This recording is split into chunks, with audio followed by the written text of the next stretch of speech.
Hi all, thanks for joining the first conference on Fruitful India. My name is Umesh Maheswari. I'm the founder of the Fruitful India Fund, and today I would like to share my motivation and some history behind starting the Fruitful India initiative. It goes back to my childhood days. I grew up in Jabalpur in Madhya Pradesh. My father was in the government services and he was given a bungalow with some land around it. On this land, we grew lots of guava trees. Now this place was at the outskirts of the city, and often kids from a nearby village would come to our house asking to get some fruit. I was not so keen on sharing, but I would give them some guavas anyway.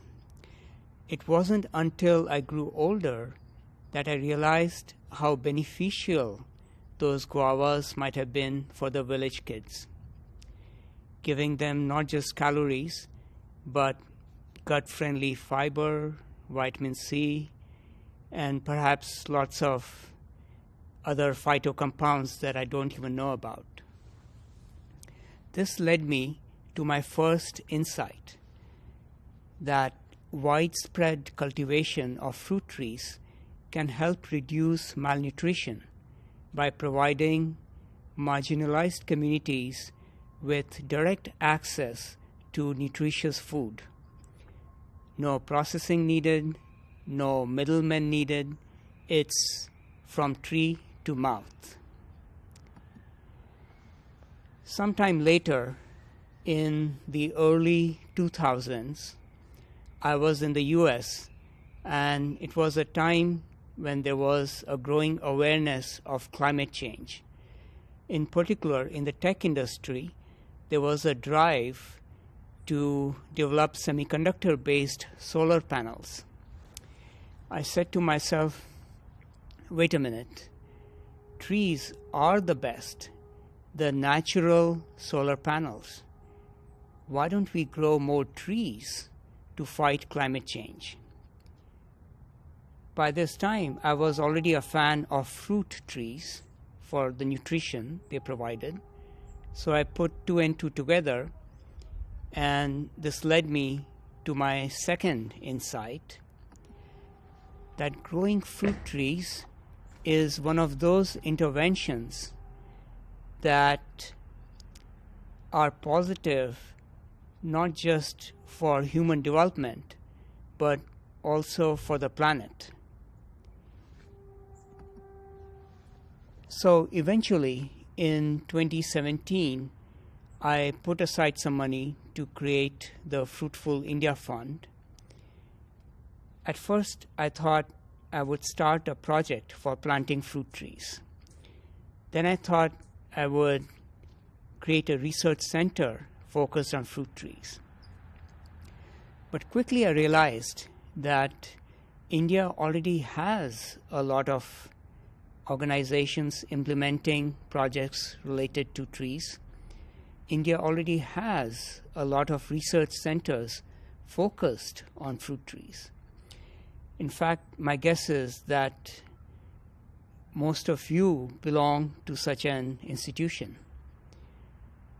This led me to the third insight, that what we need is a center that can act as a catalyst and a promoter for pre-existing institutions. A center that can promote widespread cultivation of fruit trees. And by widespread, I mean not concentrated in orchards, but on wastelands, in kitchen gardens, on bunds between fields, roadside, forest fringes, places where marginalized communities have direct access to fruit. Finally, in 2021, I met the perfect partners for this purpose. Specifically, I met Chris Kettle and Smita Krishnan from the Alliance of Biodiversity International and SEAT, and they quickly pulled in Prem Mathur.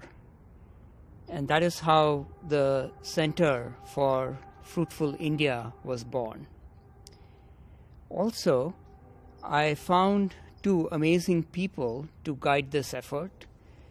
First, Seema Paul, who was previously the executive director of the Nature Conservancy in India, and Kamal Bawa of ATRI, who actually needs no introduction. Now, having provided all this history, I'm happy to know that it is today that we have finally reached our first major milestone, which is this national conference. And for this, I'm grateful to the entire team at the Center for Fruitful India. I'm also grateful to all of you attending this conference for joining us in this journey.